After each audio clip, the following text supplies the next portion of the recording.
There I am. Uh, I'm a little tired. Bear with me. I made a couple of slip ups and you missed the 10-minute warm up intro. But I've been working. Well, let's see. We shot Camille, James Harmon. She told her story to camera last Thursday. And here it is Friday. And I just now literally finished her episode. It's a 30-minute episode.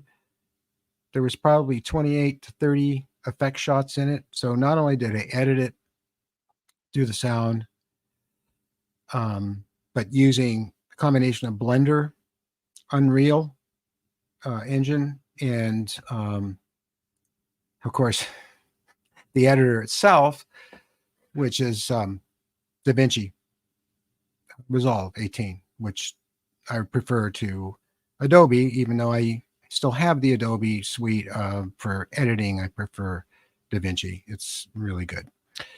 So that got finished, and Mary and I have been working very hard on that. And Mary has been looking over my shoulder the whole time, and I keep saying to her, "How's that look? Is that okay? Does that look good? Should I do this? Should I do that?" And I tell you, the show wouldn't look as good as it does without her. There were a lot of other things I wanted to do but couldn't, and she kept saying, "You don't need to do any more in that." So, and I trust her and I believe her, and so we sat there and we watched it all the way through together, and I didn't find any problems. So it was uploaded. It is now set for premiere at 6 p.m. tomorrow evening, and that is the Camille James Harmon story. Of course, we have Terry Lovelace tonight, which I'm excited about because Terry and I really only talked a few times on the phone. We've known of each other, but I've never really heard his whole story. So I'm just as excited to hear it tonight as you are. Of course, I want to remind you, as I always need to do, is if you are enjoying this program, you're enjoying the films, you're enjoying the film series, which we're up to 3 episodes now, please hit that bell, like and subscribe. And if you will, go to Patreon and become a member. We've opened up Patreon to members to come into a live chat with me on a show like this, where you can come on, ask questions, or even share your stories if you like. But that's for Patreon members only. So, but I've talked enough, and I know you're all dying to hear Terry, and so am I. So let's bring him on. And there you are, Terry. Welcome to Breaking the Silence.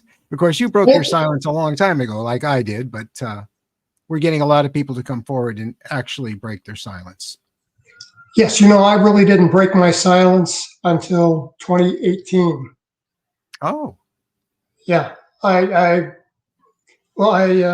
made my living in the law and was a civil servant for the U.S. Territory of American Samoa and for the State of Vermont as Assistant Attorney General. And to come, to tell, who can you tell? Who can you really trust not to someday get mad at you and deep six your whole career and say, Lovelace is seeing flying saucers. There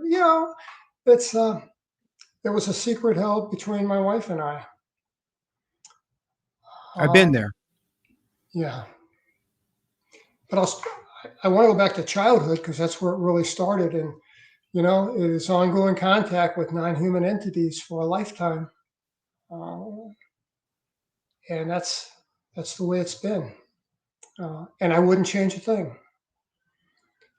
Either would I. Yes. In 1963, I was 8 years old, living in St. Louis, Missouri. And my family, my parents had a little brick, like a row house, and there were rows of houses, all identical, and little bitty backyards with, a fence. And I was in the backyard one day in May 1963, and I had an uncle who gave me an adult bow and arrow set. I mean, it was just the kind of thing you could take out and hunt with if you wanted to. I don't hunt, but It's certainly more lethal. It's something that I wouldn't have given to my kids at 8. It So was a I different remember, world back then. yeah, things were different back then. And I'm having a great time. I'm shooting arrows into this bale of hay, and there are lots of people out. There are women hanging up laundry, and dogs barking, and trucks up and down the street. Just the sounds of the city. Um, and Sunshine, not a cloud in the sky. And I'm going to put a arrow in my bow string. And as I do, I'm looking down, and I saw a perfect circle come across my head and over in front of me. And naturally, I looked straight up and over my head, and I can't tell you distance with any kind of accuracy. I mean, I was 8, but um, I'd say this thing was, well, it was a saucer. It looked like it was polished aluminum underneath, and I saw it, and I instantly thought, "This is cool. This is the most beautiful thing I've ever seen in my life." And I was just, I dropped my bow and arrow, and this sounds crazy, but for some reason, I laid down on a freshly mowed lawn, thinking I could get a better view of it if I were lying down. I don't know. Um, That's not so I did, crazy at and all. I mean, as a kid, I put together model airplanes, and I'm looking at this thing, and I'm thinking there should be really? propellers, there should be jet engines, there should be rivets somewhere, and there wasn't a thing. There wasn't a seam that I could see. And I thought, man, this is cool. This is the best. The neat thing is, I had mentioned all the noises going on in the neighborhood. The minute I started to stare at this thing, all those sounds got muffled. I mean, it sounded like I was doing one of these, and I don't understand that. That was a weird experience. And then I don't know how long this thing lasted. Somebody's told me the reason you were lying down is they took you and then put you back. I don't know. I don't think so. So this thing is wobbling just a little bit in the breeze, and it kind of tilts to starboard and shoots off like 0 to 500 miles an hour, and is gone. So you actually saw the wobbling I too. did see the wobbling. Yeah, I know. It's like they're remotely unstable almost. It's something. Yeah, yeah, it sure was something. And I yelled, "Mom!" And I ran inside. I said, "Mom, I saw a flying saucer, and it was so cool." And she's like, "Terry, you did not see a flying saucer." Yeah. And I was offended. I was a pretty straight kid. I didn't tell lies. I didn't make up stories. If I'm telling you something, it's because it happened. Isn't that And something? I yeah, got that it too. is. It's outside of their belief system, and it's just hard for them to wrap their head around, I guess. And also, it was a different time. I look back at it, and there were shows like My Favorite Martian and Loved it. Space Ghost, and a few others. So this had a presence on TV, and I've never been a sci-fi fan. Um, but my mom said, "Terry, what you saw was a jet." And she gets out this one volume encyclopedia that we had, and she goes to jets and shows me a picture of an airplane. I know what an airplane looks like. And, and I said, "No, no, no, no." And she said, "Well, could it be a helium balloon you saw?" "No, no, no, no, no." And she says, "Well, here's a pencil and paper, draw what you saw."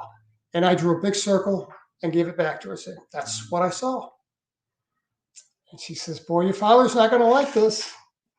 And Isn't that something? yeah, my dad's input really surprised me.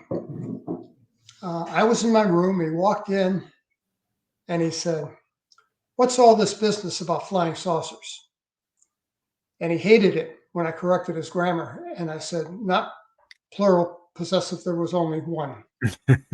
That didn't get things off to a good start. And he says, Terry, you can't tell people you saw a UFO. They'll think there's something wrong with you. They'll think there's something wrong with us. And that really sums up the attitude in the 60s. It was a Well, different yeah, world. it was conditioning. It absolutely was. They were all conditioned by the media and by the government and Blue Book and everything else. Yeah. And, if anything, if a news story came on about a flying saucer, they didn't call them UFOs then, in the St. Louis area, he was outside with binoculars. He had a real interest in this stuff. But every time, I'd ask him, are they real? Did you see one? And he says, no, that's all just propaganda. Those things are sent over here by the Soviets to scare us. I'm like, okay. Maybe it was just intuitive, but I knew what I saw wasn't made at the Boeing plant. It didn't come from here. Sure. He also told me, Terry, I want you to remember. I forget the very first part, but he said, and nothing from the sky can hurt you. I'm like, I'll remember that. Because I would dispute that a few years later. But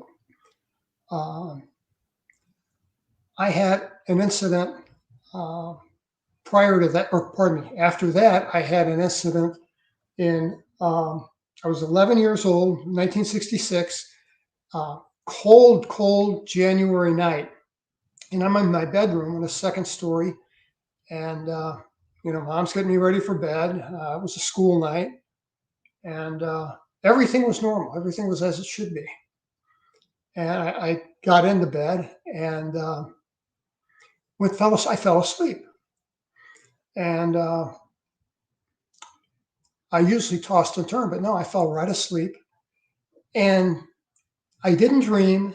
It was as if I had my eye. It was as if my eyes were open, and this just happened. There was no time between what I saw and going to sleep.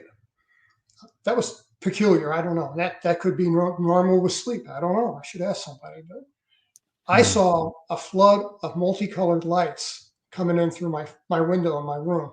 I had a window that faced the front of the house and the street. And there are orange and red and green and white and just multicolored, bright flashes of light. And I thought, cool, got to be a fire truck, right? So I hopped out of bed and I went, and it was a drafty old house. And my parents had old style Venetian blinds on every window, and then heavy drapery over that, to keep the cold air out. So I pulled back the curtain, looking for a fire engine. And what I saw was another silver disc. Only this time I felt happy. I was able to see the top of the thing. And it was cool. It was just like I imagined it would be. And there was a little dome-shaped thing in the middle, and the light was projected from that. I didn't see anything I could call a window. I didn't see any markings of any kind. It was kind of strange. Underneath this thing, there was a fog, heavy, thick fog. And I don't know how that's associated, if it's associated. Maybe there's just a difference in heat. I don't know. It was, like 11 degrees outside. And I stood there and watched this thing for a few minutes. And then I pulled the drapery back and I tucked it into the Venetian blind so I could have a hands-free look. And then I suddenly just grew disinterested in the whole thing. And I went back to bed. Lights are still coming in the window. Went back to bed and went to sleep. Woke up the next morning. I had no memory of it as I swing my feet over the bed. And it seemed like a normal day till I turned my head and I saw those blinds that curtain tucked into the blinds. And then I remembered, yeah, I did that. And I remember the whole event. It just took that one little thing to trip your memory. Yeah. Yeah. And, I went downstairs and had breakfast, and I learned in 1963 not to talk about UFOs because it's not well received. So I didn't go downstairs and say, "Hey, anybody see the UFO last night?" I went downstairs and said, "Hey, anybody see the fire truck go by?" No, nope, not me. Didn't hear a thing. Didn't see anything.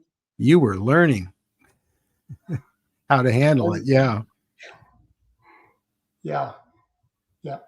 My shortly after the first incident in 1963, and it may have been into 1964, um, I was having nightmares on occasion. It wasn't a big problem. But my dad decided I needed to see a medical doctor. So we had a family doctor like everybody did back then. And he took me to see the doctor, and I knew the guy well.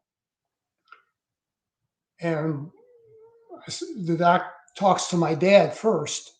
And then I come in, and then the doctor says, well, let's ask Dad to excuse himself, and just you and I will talk. And he said, "Son, I'm your medical doctor. I'm here to help you. Anything you can tell me, anything, and it's a secret. And all I'm here for is to help you feel better. Now, what did you see?" And I didn't trust this guy. Uh, and I said, "I probably was a jet." And he says, "Well, your dad said that you said it was a UFO or a flying saucer." And I said, "It was a jet." And he says, "Come on, come clean with me now. What did you see?" And I thought, okay, I'll take a chance. I'll trust this guy. And I told him what I saw. And he just kind of listened and nodded, calls Dad back into the exam room.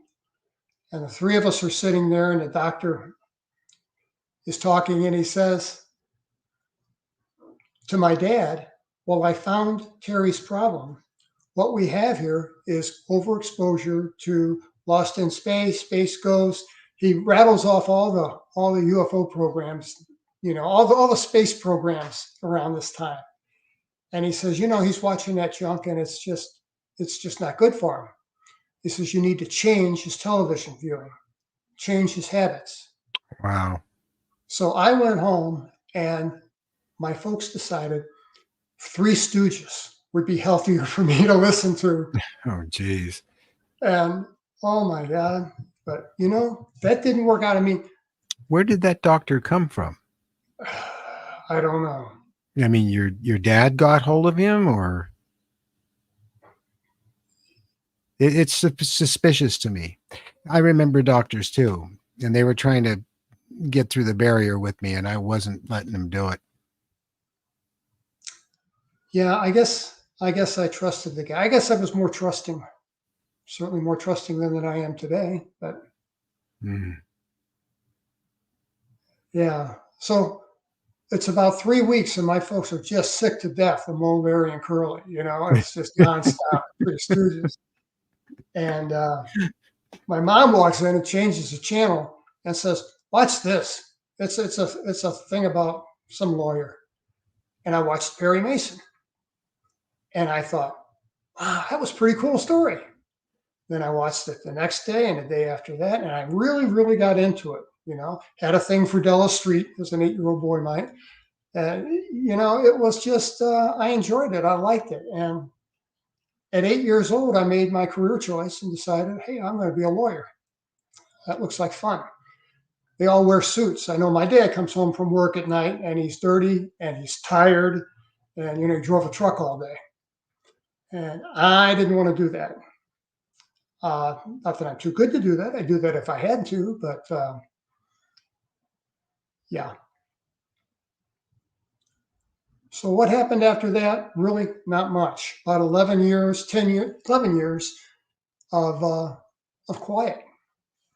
Up to high The school, roughly, Yeah, right? high school, Right through it. and I graduated You from high school, you don't remember 1973. anything significant at all during that time? Strange dreams or other sightings? Never had another sighting. Hmm. What I did have was what felt like a BB inside my earlobe, my right Mm. earlobe. And I could roll it around. And I thought, and it didn't start and grow bigger. It was just boom, there. And I asked my mom, I got this thing in my ear. And she looks at it, she says, oh, it's a cyst. We'll ask the doctor about it. It's nothing to worry about. So I didn't. And weeks later, she took me to the doctor for something else, probably immunizations or whatever. And she said, show the doctor that cyst thing in your ear. And I'm like, what's going? And she said, no kidding. She reached over and said, no problem. Um, I got nothing. I got no reason to feel like this, but I do. I got no evidence to support it, but I really, really think that was put there Hmm. and It's taken always the away. right ear too, for some reason. Yeah, or at least it seems that way because I have one in my right ear and I have it to this day, but it's up higher on my ear and it actually moves. When I I had think Whitley Whitley, had one. when I had Whitley touch it, I said, "Look, I have one too." And he went, and I don't feel anything. I felt it wasn't there. It had moved down, and then it went back by the time we got home. Wow. I in the back of my first book, I gave my email address and I said, if you've had a weird experience, if you've seen, UFOs, Oh if you think boy, you've been abducted, um, send me an email. I'll get back to you. And I later expanded that to, people that see ghosts and any other kind of, I hate the word paranormal, but that's what I yeah, use. it is normal, but it's all connected. It seems to me. I'm quite certain of that. So, There is a thread of commonality that runs mm, through, and I got a great example of that. Over the course of the pandemic, I got a lot of emails. I remember Whitley got 200,000 yeah, letters, I know. and I have a little over 4,000 replies, emails from people. Uh, and I'm kind of a data guy. So there were people that saw UFOs, people that think they've been abducted. There were people that found foreign objects in their body, you know. Um, one lady was in the bathroom getting ready for work, sneezed, and she looks in the tissue. Of course, you know the story. There's a little bit of blood and a little silver ball. And she said, dropped it in the toilet and flushed it. And then she thought, oh, hell, I should have kept that. Yeah, you should have. It happens to everybody. They glue and get rid of it, and then oh wait a minute. Yeah, yeah. You know what else I get? I had a ton of people write to me and say, I saw this thing, and then they describe it. You know what? Let me back up a little bit. Okay, sure.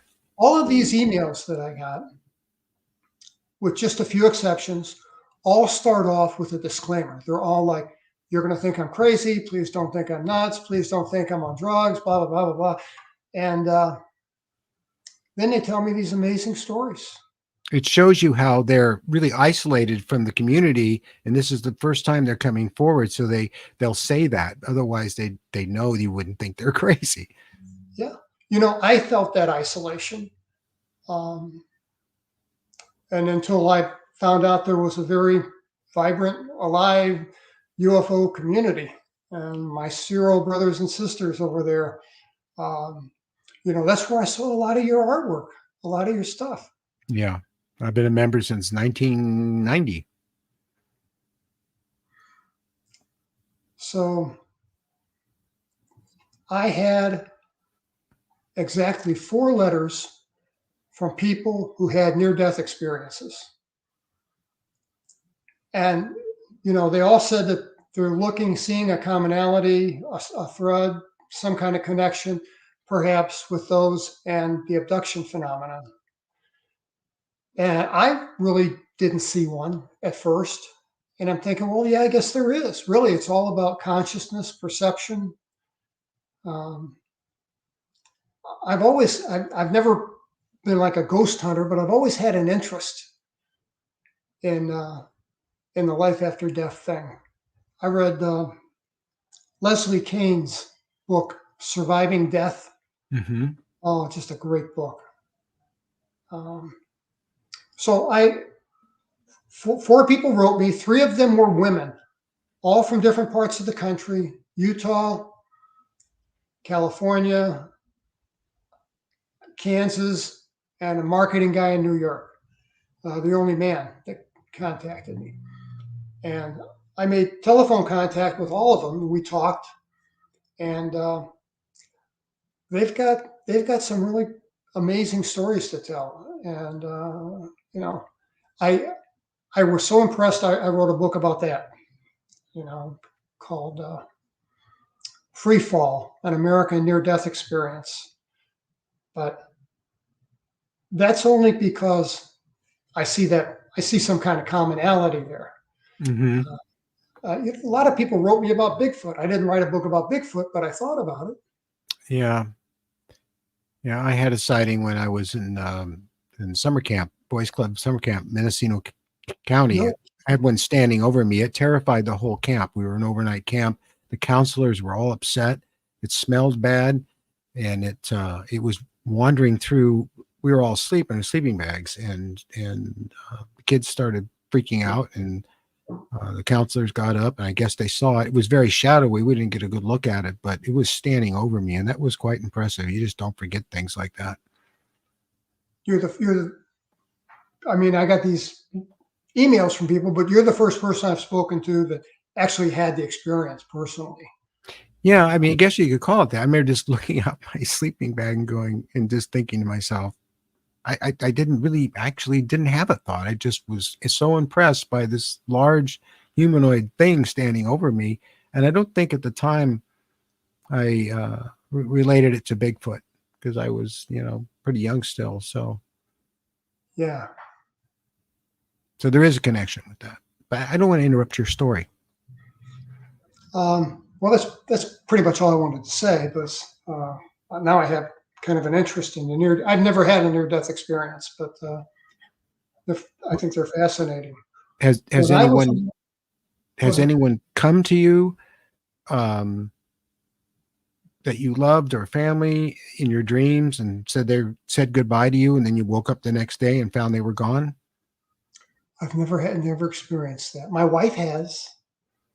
Yeah, I My have. wife had an aunt who was famous for that, and she was an amazing woman. And when she passed away, fairly suddenly, um, Sheila woke up and said, "There's something wrong." And she called her mom, and everybody got. So yeah, I know my wife is the only person. I've never had that experience myself. Have you? Oh yes, very much so. But that's a whole show, so we won't go there. Um, it was profound.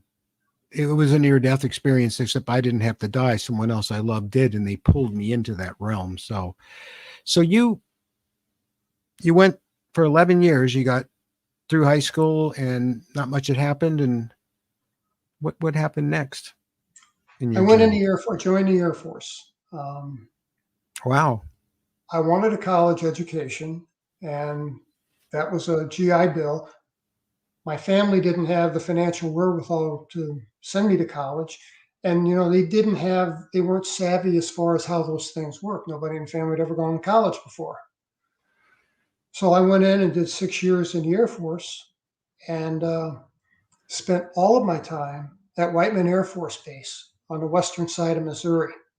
And I worked Mm. in the emergency room, and I worked with a friend of mine named Toby. And Toby was a year older than I was. I was 22, he was 23. And we worked the night shift from 11 a.m. To 11 p.m. to 7 a.m. or 8 a.m. Yeah. Um, Ooh, that's a rough one. and we were first responders. We were trained as EMTs.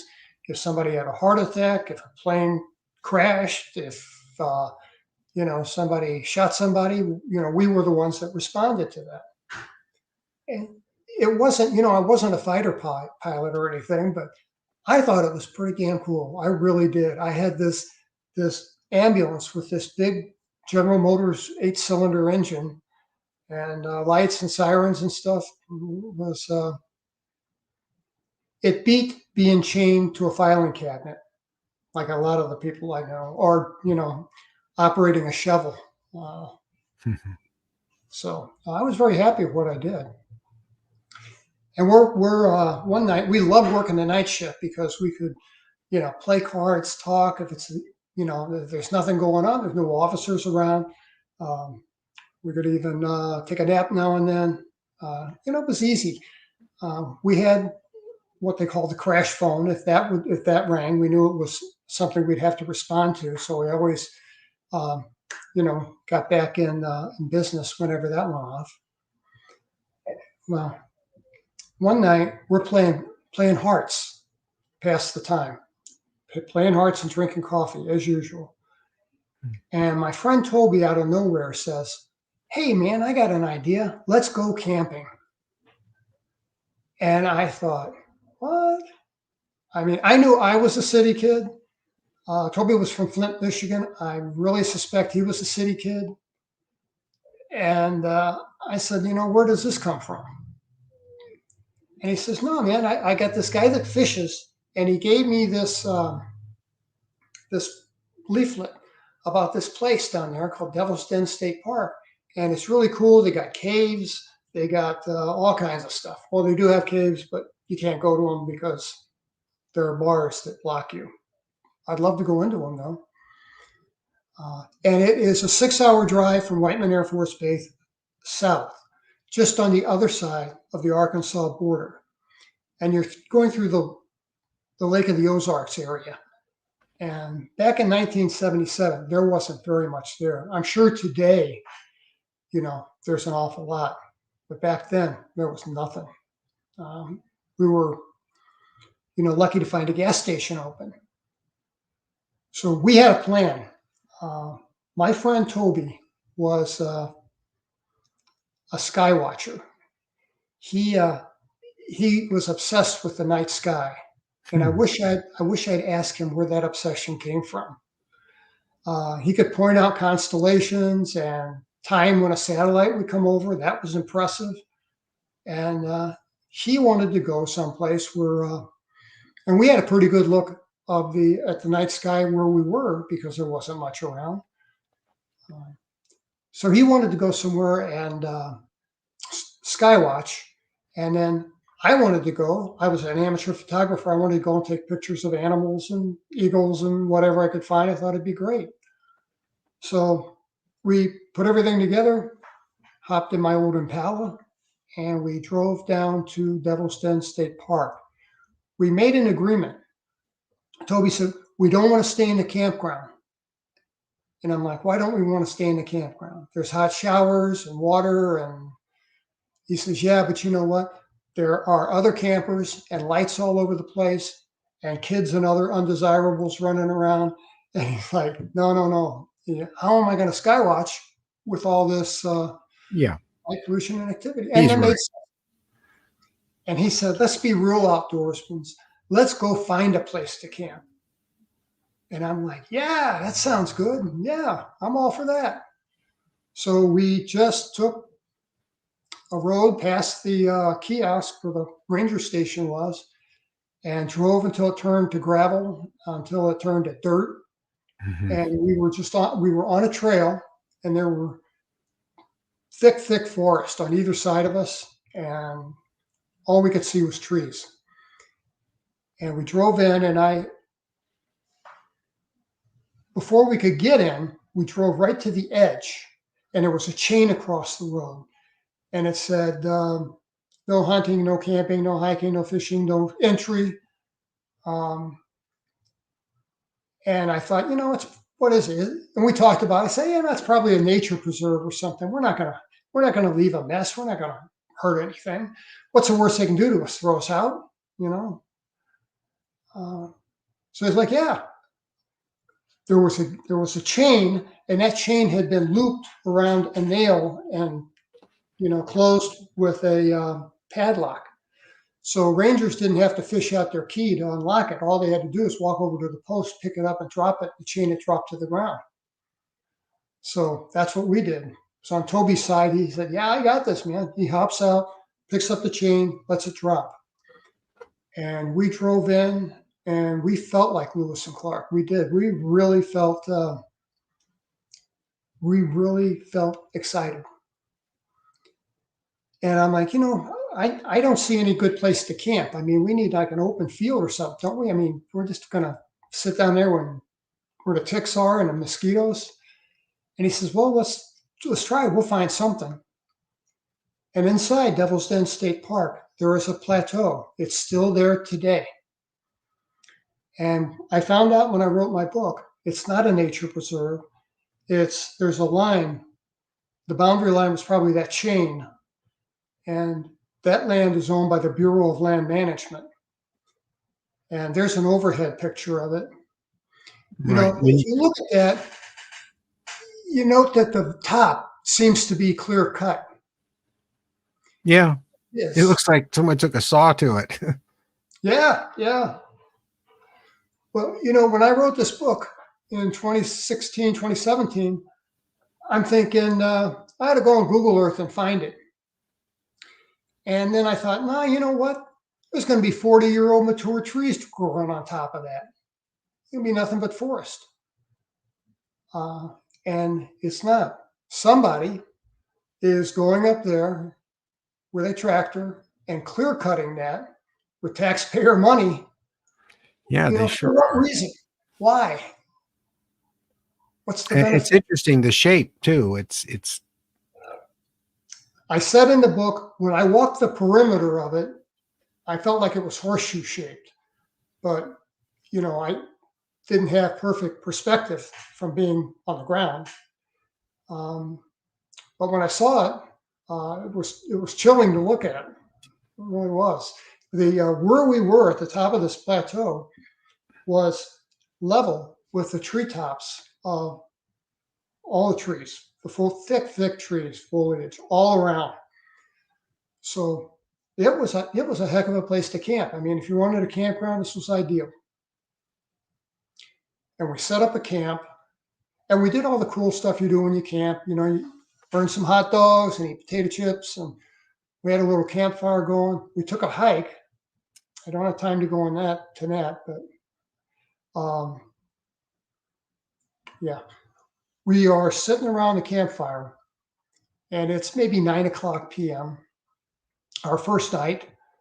And I remember I made the remark to Toby, I can see how people could grow to like this. This really is pleasant. And it was, the smell of the wood smoke. We had a little bit of a breeze going because it was hot. And there were crickets and tree frogs and all the bugs and stuff that makes noise in the forest in the middle of the night. Were all singing. It was all loud. And it was so loud that we had to raise our voice for talking across the campfire. Well, we're laying on inflatable air mattresses we got. And but it was kind of cool. And our conversation goes on, and suddenly the first thing I noticed was we lost the breeze. We didn't have the breeze anymore. And the second thing I noticed was all the bugs, all the frogs, everything fell silent. And the only noise I heard was from the campfire. And it wasn't only silent, it was still. And for some reason, that unnerved me. It did. It didn't. It is unnerving. I've experienced it many times. Plus I'd never been camping in my life. So the whole experience is all new to me. And I asked my friend, I said, Toby, like he's going to know, is this normal, for the place to go silent like this? And he's like, yeah, we've been laughing and cutting up, and we just annoyed the bugs, and they're quiet now, but they'll come back. Don't worry about the bugs. Kind of made me feel silly. And, but I still couldn't shake that feeling. And we go on, we have some conversation. Everything's normal, except it's silent, no breeze. And Toby has his head turned to the west. And so he's looking at something. And I'm just about to ask him, hey, what are you looking at? When he says, hey, Terry, were those lights over there before? And I look and I don't see anything. His torso is in the way. I had to stand up before I could see it. And on the horizon, and I have no idea how far away it were three perfect little stars, and they twinkled like stars. And they formed a tight little triangle. And when we started looking at this thing, a couple of strange things happened. First, it rotated about 120 degrees and aligned the base of the triangle parallel with the horizon. So the apex was pointed up. And all that nervousness, all of that uneasiness that I felt just, minutes before was all gone. And I felt relaxed. I felt, the best thing I had a shot of Versed before I had some surgery. And, they give you the Versed to, I guess, help you relax. And boy, it does help you relax. And that's what I felt like. I felt like I was mildly sedated. And really nothing running through my mind. I almost felt like I detached, like I was an observer more than a participant in this thing. But that would change. And when it reached what I thought referred to as a ceiling, it changed orientation and went like that. And then we couldn't see the craft itself, but we could saw the three triangles. And I even asked Toby, could those be three independent objects moving? And he's like, no, not a chance, not a chance. And then we saw it tip over, and there were just three lights, one in the middle and two on each end, one on each end, on the apex of the triangle. And it looked like it was coming in our direction. And you know how you can look at something in the sky or really anywhere sometime, and the object is moving, but maybe it's headed in your direction, and you really can't perceive its motion until it veers 1 degree or the other, left or right. Sure. And I was kind of thinking maybe that was it, but no, it was not that. And this thing it dimmed its lights. The lights were bright on the tips of the triangle. It dimmed those lights and just glided in. And thank God, we had camped off to the side by the edge of the plateau. Otherwise, we'd had this big thing right on top of us. And in my mind's eye, I think it's accurate. I'm looking up. I'd say this thing is 3,000 feet above us. It's not right over our heads. It's 3,000 feet above us, but it felt like it was right over our heads. Size-wise, I couldn't tell you inches or feet or yards, but it looked about the size of a Walmart. It was big. It was big. It was deep, and it was matte black in color. I could see that much from the little glow of the white lights. And we don't say anything. It's interesting. I think it really speaks to the influence that non-human entities can have over us. Yeah. If it fits their agenda. And that's what happened to us. We were part of their agenda that night. I don't know if it was by happenstance or if it was planned, but that's what we were. It's very common, Terry. It really is. It is. Yes. From the center of the triangle, I saw a white light. It was kind of milky, like a high-power searchlight cuts through fog on the coast. You can see that cylinder of light That's what this was. But of course, there was no fog, about the diameter of a softball. And it just, boom, clicked on, and it landed right in the middle of our campfire. And we both looked at it, and we had nothing to say. And it was on for a minute, and then clicks off. Suddenly it's gone. And right after it went off, there was a purplish red laser beam. And I'd only seen this 1977, I'd only seen lasers on television. But this laser would come from the same place, the center of the craft, and it landed on everything in our little campfire. It'd stay on whatever it'd land on something and stay there for a tenth of a second and then reappear somewhere else and then somewhere else. So it gave the impression it was like dancing around. And it hit me in the chest 3 or 4 times. I didn't feel a thing. I know it hit Toby. And, when I look back, it hit my car, it hit the tent, it hit, Toby's backpack, or Toby's cooler and my backpack, his backpack, and stuff that we brought with us. And I remember having the thought, this thing's checking us out. And immediately after that, that only lasted a minute or two also, not a long time. Immediately after that, we transitioned from sedated, calm, relaxed, to sleepy.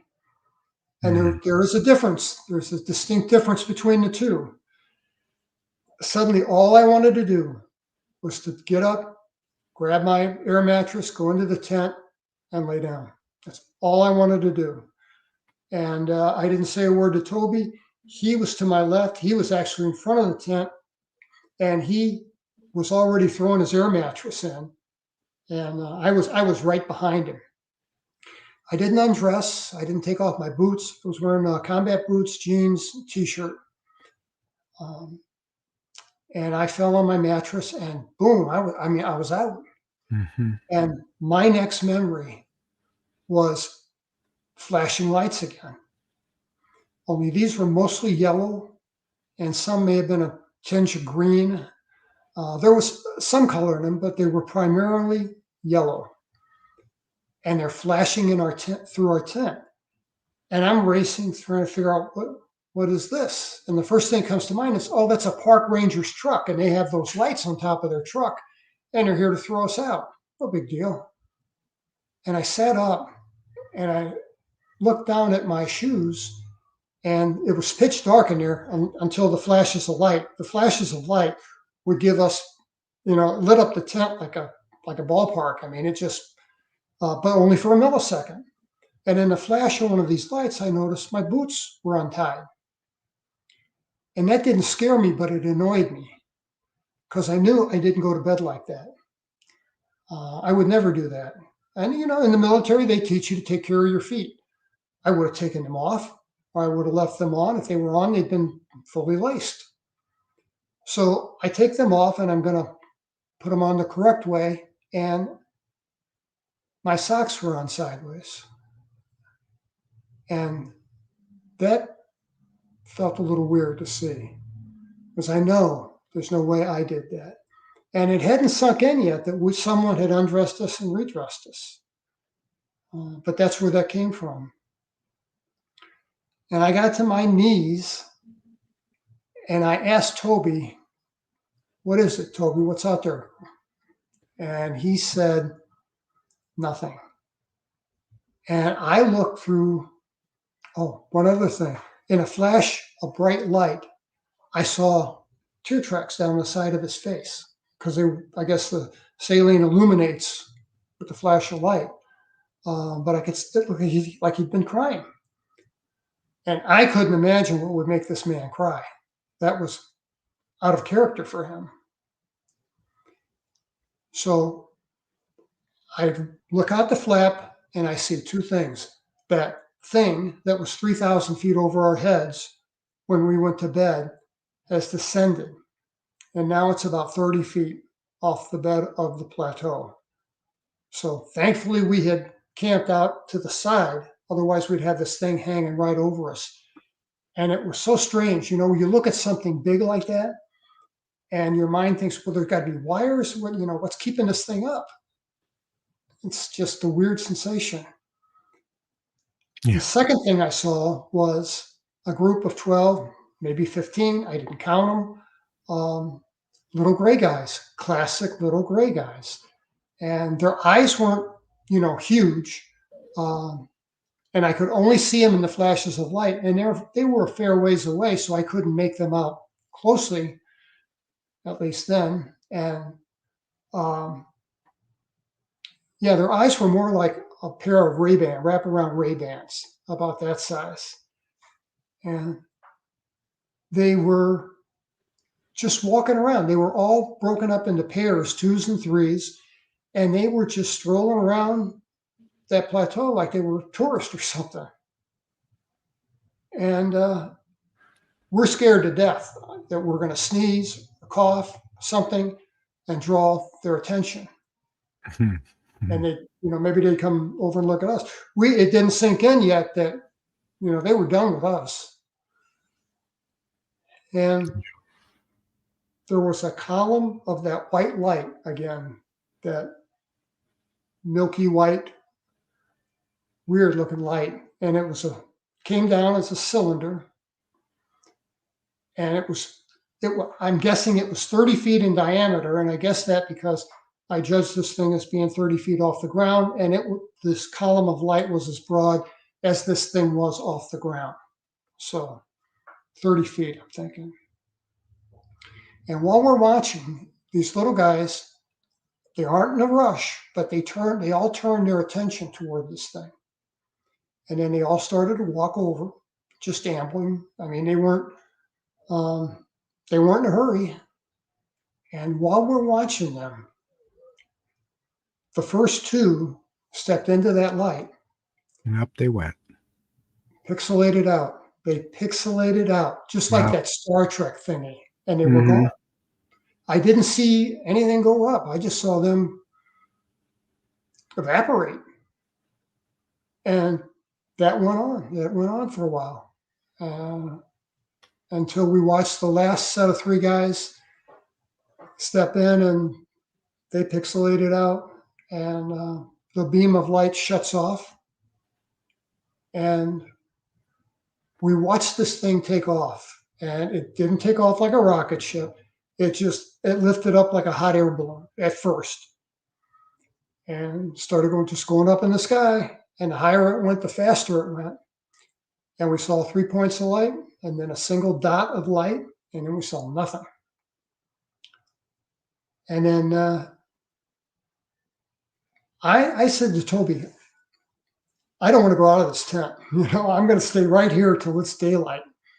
We couldn't tell what time it was. We both had nice mechanical watches that you wind, kind of the Mhm. state of the art of the day. And both of our watches had stopped. Mine stopped at 2:30. Toby stopped at like 2:34. And those watches didn't work again. So we really didn't know how far away daylight was, but in reality, it came just about an hour later. Dawn broke, and we Wow. felt a little bit of relief with the daylight. And I grabbed my car keys, my wallet. Toby grabbed his wallet and this old flashlight that was barely, you know, usable. And we darted to my car, and I unlocked it. No, I didn't unlock it. It wasn't locked. I opened it up. I hopped in, and Toby does the same. And we shut the doors, and I got the dome light on. And I asked him something like, "Are we good?" You know, kind of looking around, and he knew what I meant. And he's looking in the back seat, making sure we don't have something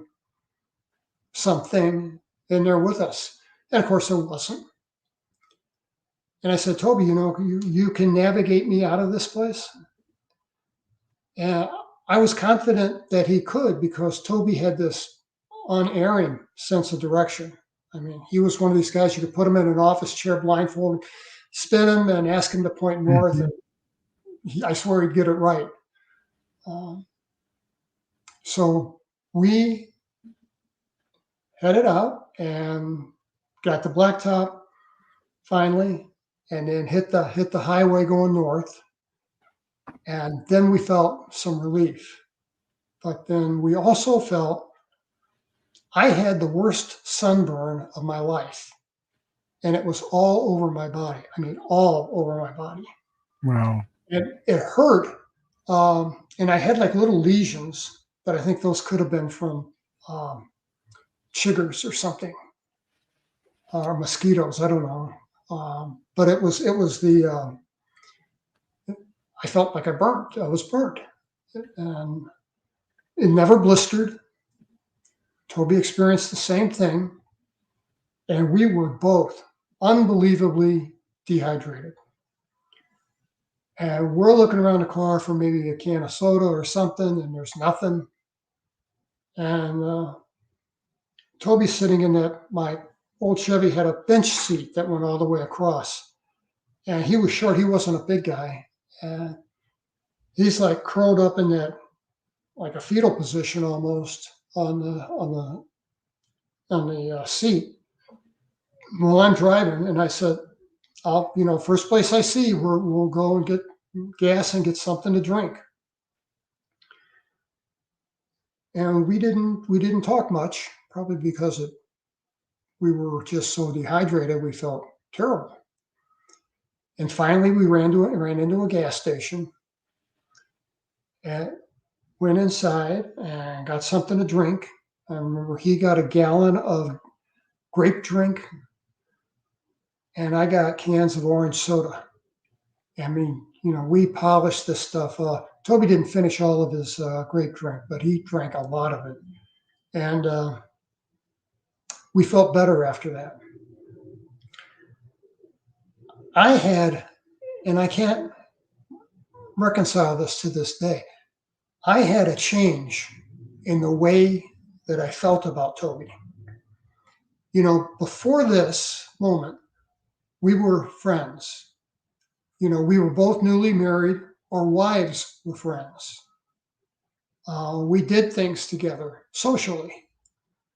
And, barbecued, played up volleyball, something. And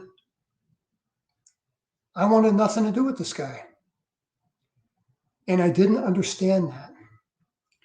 And then someone told me, read Ray Fowler's book, The Allagash Four. Mm. And I read it. And the same thing happened to them. Those guys, even the twins, drifted apart. But then I started reading these emails that people were sending me, and I found out it really is a pretty broad commonality. Well, you know about the Coronado case, Yvonne's book about the Coronado. There was a mass abduction there. We had a Spiro group down there. Yes. I'm not going to tell the whole story, but one of the members of the group I was friends with, and that night, among everyone else in Ciro, or a lot of people in Ciro, while staying there, we all got hit that night. And after that, the guy I was staying in the same room with, we were sharing a hotel room, and we'd been in Ciro together for a few years. He wanted nothing to do with me. Nothing. He wouldn't talk to me or anything. It's just like, it was it. Wow. And that's another something I point to and say this speaks to the influence these things can have over us. Yeah. And also you will have someone with you, and what you're describing reminds me of an event I had in Fraser Park with my friend, good friend. I'm still friends with him to this day, but he clearly saw what happened. He was a big skeptic. He was a big, planetary society guy, and this kind of stuff was all fringe, but he got to see something up close and personal. And then later that evening back at the cabin, it continued. And he remembered it quite well, enough that when we came back from the mountains, that my late wife heard him going on about it. 2 weeks later, he had no memory of it. Nothing. Just nightmares about something flying around his apartment, shining lights in. And that was it. And to this day, and that was back in, God, it was late 80s. He doesn't remember it still. I read Yvonne Smith, I think, wrote a book about that, or maybe that's in part of her book Chosen. It might be in there as Fraser Park. She didn't use my name a lot because my late wife threatened to leave me if I didn't get out of this, and that the new versions will have my name in it. So, I was really fortunate. The only other person in the world that I told this story to was my wife, mm-hmm. and she didn't doubt me one bit.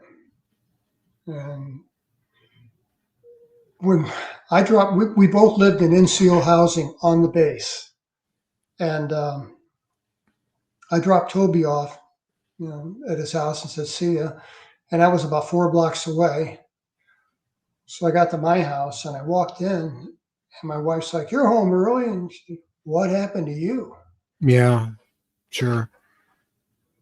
And she walked over and put her hand on my forehead and said, "You're really hot. You should get in a bath with some tepid water." And she drew that for me, and I think I had a fever. She took it, and I did have a fever. I don't remember what it was. But I knew I really probably needed to go to a hospital. I wasn't fully hydrated yet either. Mm. That takes more than orange soda to fix. Mm-hmm. And my wife said, "Come on, let's go." She got me in the car and she took me to the hospital. Now, remember, this is the same hospital where I work, the same emergency room that I sit in, 6 nights a week or something. And I know everybody in the building. Mm. Everybody in the building knew that Toby and I were going to take this camping trip. So the buzz is, they're back. They're both sunburned, terribly. And I had a doctor that I knew and liked examine me. They took Toby to a separate exam room. And, this breaking up of, if you got 2 in the military that see something or 15, everybody gets sent somewhere else. Mm-hmm. And they cut Toby orders for Japan like boom. He was gone in 4 weeks. Wow. And They must have known something. Oh, they knew something. Yeah. And I know that they knew something because they put me in a private room and my eyes hurt. I was really photophobic. They kept the lights turned off because my eyes just were burned as well. And they put this salve in my eye, and it was supposed to help it, I guess. And I'm thinking, this is kind of unusual. Private rooms are usually reserved for someone in critical condition or, officers. And I didn't meet either one of those criteria. So I'm laying in the bed and they got IVs flowing in me. So I'm getting rehydrated and actually feeling better. And I was there a couple nights. And my last night, I knew I would go home the next day. My night nurse came in and, she knew me. She's a nice lady. And she's like, I got your margarita here. And it was something to help with the pain and help me sleep. Margarita. And right behind her walked in 2 guys in blue business suits. One to be about 50 years old, who had kind of a buzz haircut that they called a flat top in the 60s. I remember it. And then the other one was a, clean cut guy, early 30s. And the older guy did most or all of the talking. And the younger guy carried a briefcase. And this older guy says, if that's going to sedate Sergeant Lovelace, that's going to have to wait. We need to ask him a few questions and shut the door on your way out. And I thought, he didn't need to be rude. And of course, they were with the Office of Special Investigation, which is an arm of the Air Force Security Police. And the OSI isn't as widely known as NCIS, but OSI is to the Air Force what NCI is to the Navy. So these guys were agents. They showed us badges and credentials. And the older guy leans over and flicks the lights on in the room. And those neon lights pop on. And it hurt. I was like, sir, could you turn those off? It really hurts my eyes. And he says, got to see what I'm doing, son. Can't work in the dark. He had this weird, almost Calvin Parker-like accent, like Alabama, Louisiana, that part of the world, but a very distinct accent. And they both pulled up a chair, each of them, right beside my bed. The younger guy went to the foot of my bed, and there's a crank. There weren't electric beds then. And he cranks the head of my bed up, so I'm sitting, bolt upright. And then the other guy, the older guy, the major, shoves this nightstand thing, like you would eat from. I don't know what you call that. Sometimes like a side table on wheels that you could roll, and then have a desk in front of you. He rolls that in front of me. And he said, you boys have fun on your little camping trip, or something to that effect. And he said, you went camping. And then he starts with the leading questions. You went camping, didn't you? And you drove down there with the object of going to Devil's Den State Park. Isn't that right? And yes, sir. And he says, but you didn't stay in the campground, did you? What we'd done is, when we left everything. We left our tent, the cooler, backpack. Wow. Everything. We didn't take anything. All we wanted was to get out of there alive. And that was the level of fear that we had. And he says, and you saw some funny lights in the sky, didn't you? And I said, yes, sir. And he says, but they weren't funny lights, were they? And I said, nothing. I didn't know how to answer that. No. And he went on with this, antagonistic interrogation. Now I understand it was all theater, but it was unpleasant to be on the receiving end of it. And they asked a bunch of questions. They pulled out, the older guy pulled out some papers, and I can't see, and he puts these 4 forms in front of me. And he said, son, these are waivers and consents, and I need your signature here, here, here, and here. I'm 22. I didn't have the benefit of world experience. I didn't read them. And I signed all 4 of them. And they were consents. And one of them was a consent to hypnotic regression. And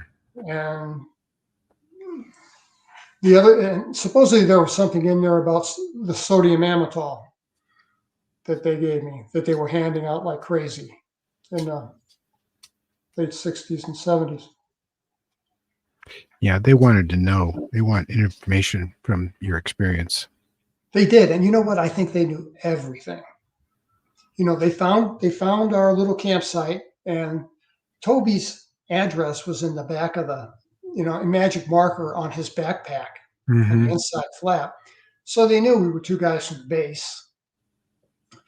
So I'm sure and this is all assumption on my part, but I'm sure they called the base. We got Tobias, we got Terry here, and they spent the night, and they trespassed on the federal land, and they left everything behind, which is a big, big alarm to them.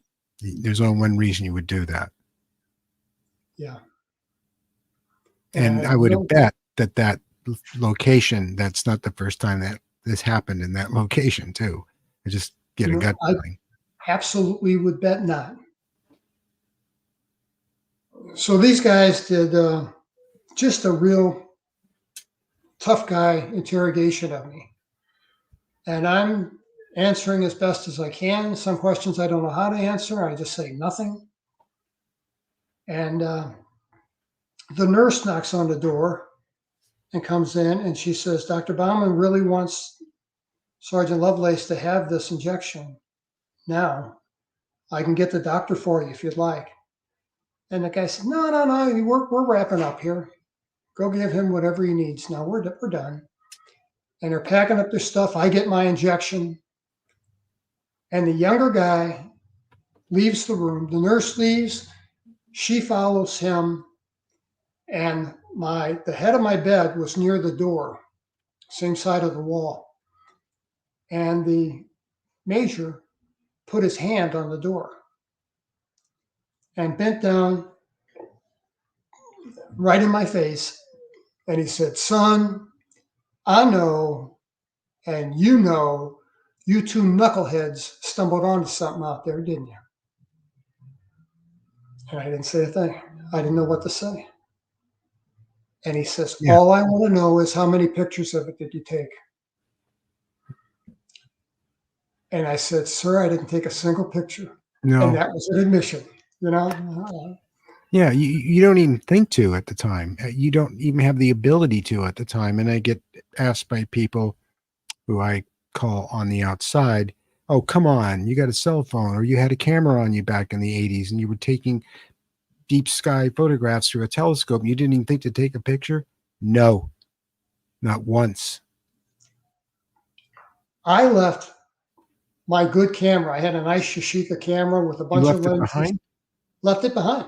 Wow. Now, and I could, halfway down there, I said, where's my camera? And I didn't remember. In my mind's eye, I could see it on my kitchen counter.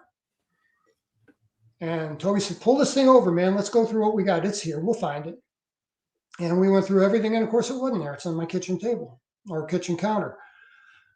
So, but you know, Toby had a little Instamatic camera with fresh film in it. And it was right within his reach. He could have taken that at any time. And I never asked him about it, but I mean, I know the reason. It's like people say, it never crossed my mind. I never thought of it.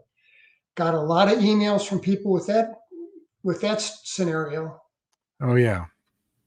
But they've never been in that situation. You simply don't have that choice.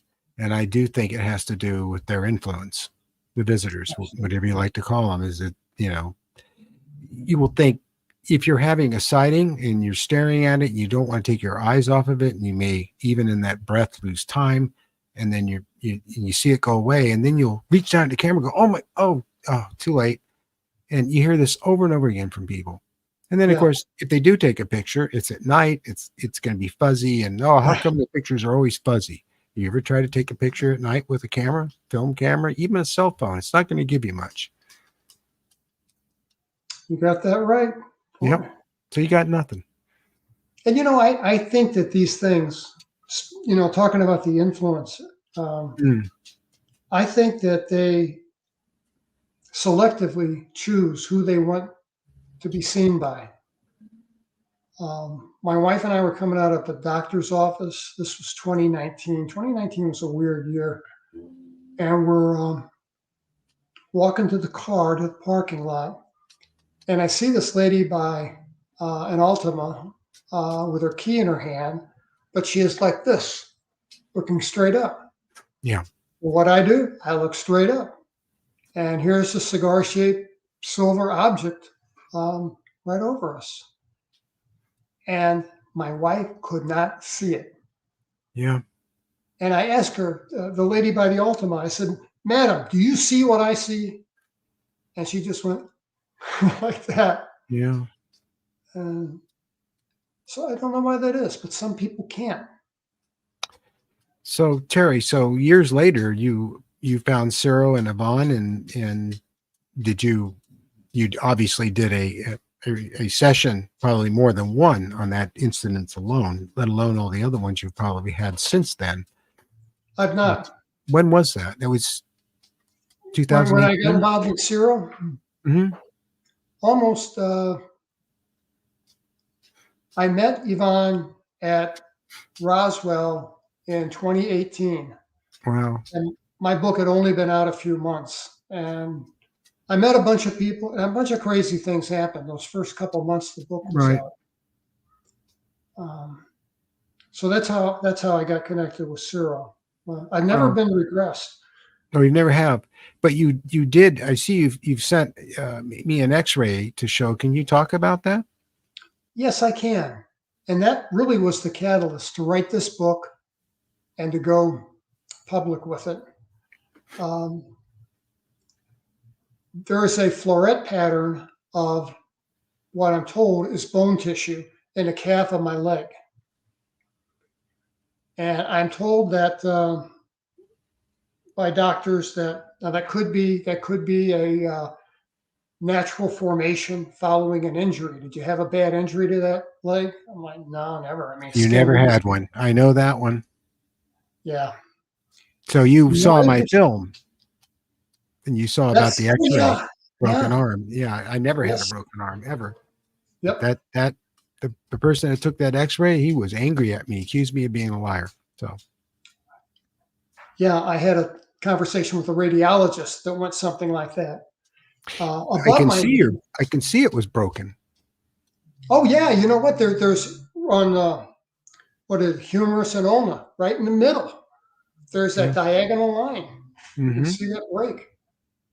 Uh, yeah, that was crazy. And yet you've I, never broken a bone in your life. yep. Another doctor. Thank you, No doctor. doubt. We have a lot of parallels, you and I, but then again, we find this with so many people. Oh yeah, the threads of commonality are amazing. Yeah. And you know what? I had no idea that there were so many other people out there that have had the similar experiences. Um, and I meet them at UFO conferences, and they want to tell me the capsule version of their story, and I always listen.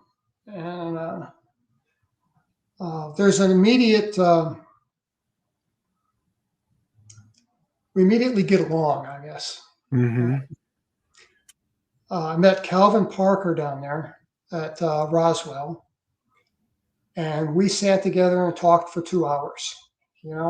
And it was just nice to talk to somebody that really understood. I mean, really understood. Right. Yeah, it is. And that's, we recently started, uh, we asked Yvonne, because we're in Ventura. There are a lot of people from Suro up around this area. That's quite far to drive to Pasadena or down to Long Beach to go to the meetings. And so we started them here. We had our first one recently, and it was amazing. We had, about 9 people here, and everybody had their stories, just like you and I are discussing right now. And it really helped everybody. Everybody left with a smile on their face. So, because, God, you have to be able to talk about this stuff. And so many of us throughout our lives, I know me especially, just couldn't talk to anyone about it. And that book, Yeah. when Whitley's book came out, it sort of changed things a bit, but it really didn't. I knew I still couldn't talk to my wife about it at the time. And when I did tell her about it, when I met Yvonne and she found out I was having hypnosis done, it didn't go over well at all. So, Yeah, I know you were an only child, I think, yeah. and I had 2 siblings Hmm. across the hallway and that shared a room. The girls, uh, and they were 12 years and 11 years respectively older than I am, and they're up in years now. And I gave a copy of my book, and I said, I had some funny experiences as a child. I don't know if you remember anything from that time. And she said, yeah. She says, I remember a time that you weren't in the house in the middle of the night and we couldn't find you. Yeah. And then she said that she and a neighbor boy, Billy Mulligan was his name, and they went for a bike ride. And we were living in East St. Louis in a new subdivision, new kind of like post World War II homes. Hmm. Uh, and they were riding around the streets that were formed. And there, there wasn't only a few houses built at that time. And they got kind of out almost in the woods. And she said there was a field to her right. And she felt this, gust of wind blow. And she looked to her right. And she said, in the middle of this field was what looked like a 6 foot wide silver globe. And it was rotating. And she said, it scared us so bad. We got on our bikes and rode back home. And she said, then I told Dad. And she got the same talk that I had, you did not see that. I don't know what you saw. Don't go telling people you saw that. Yeah. And Billy, Very Billy typical. Mulligan got the same treatment, I'm sure. Wow. And so today, how are things today with this phenomenon in your life? And this is kind of an odd answer, but I think it's just the way it should be. It's just the way it should be. What I'm looking for, of course, is, are you still having experiences, or do you think you're still having experiences? You know what? I have sightings. I'll see something crazy in the sky once a year, maybe. And I've got a presence of mind to capture a few of them on film.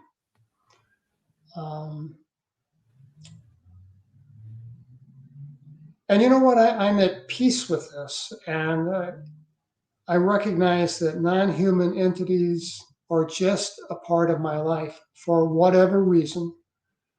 And, that's just the way it is. Yeah, It's it's just, just the way it is.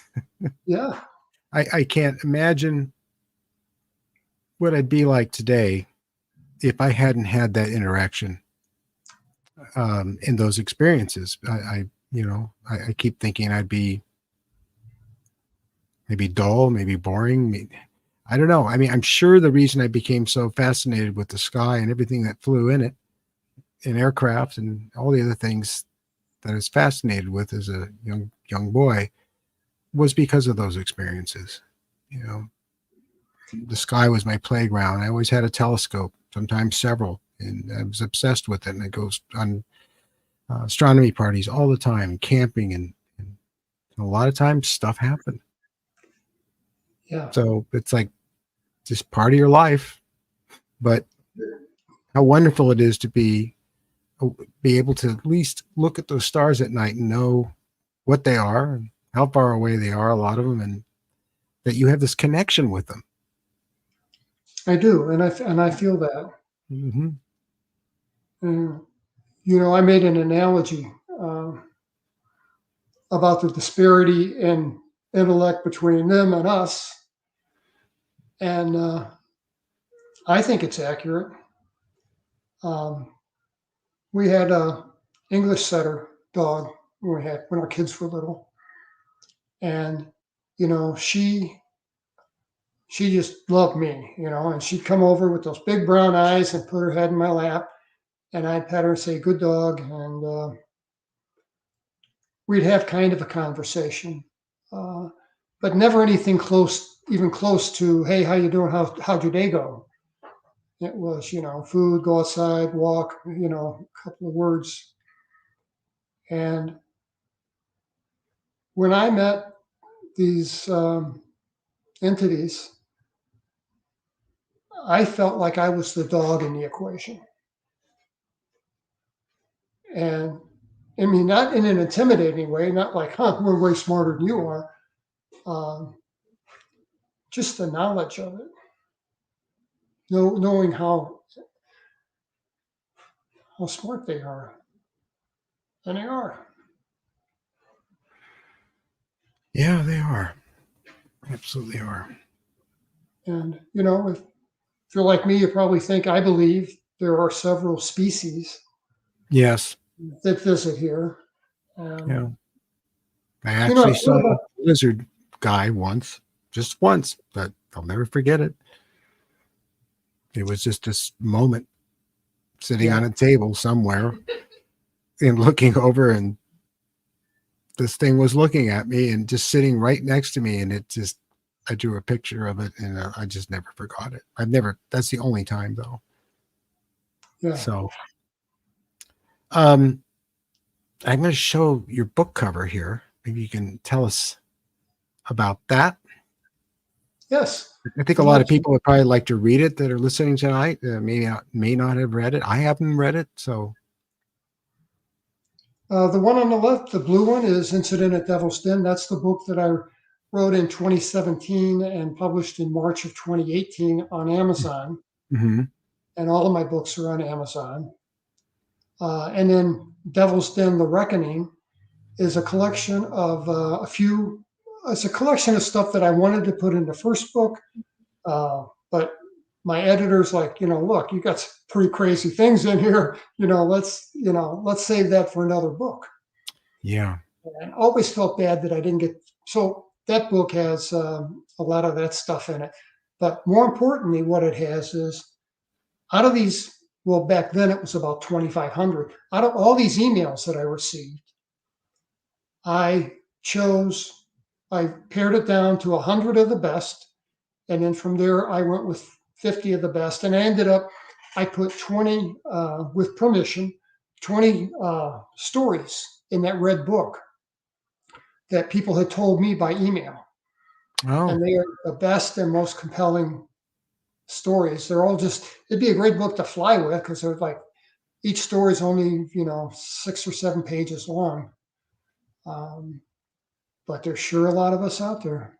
oh yes. And so you're actually going to come out here. We're going to get to meet person to person here at the studio, and we're going to let you tell your story on camera. And then I want Love to work with you to visualize some of the things that you described. We're not going to hire actors and have them be in a campsite, but the actual things you described, we can bring to life very accurately, especially when the triangle. Because I can see from your the artwork on your book covers that we saw exactly the same thing. So exactly. So it wasn't real detailed, and at least it was dark. I couldn't see a lot. It was black, and I was on the phone with Whitley, exasperated. But Mary and I had seen another one earlier on in our relationship. Right away she gets. I think we've been dating for maybe not even a year, and this triangle came right across this dark road where we would drive home from the studio, and in very low and right over the top of us. And so they're out there, and I doubt very seriously if they are TR3Bs, especially in light of the fact that my dear friend Whitley Strieber first coined the term in his book Them, which he reminded me of 2 days ago. That there really is. God bless him. He Yeah. really kind of took this mainstream.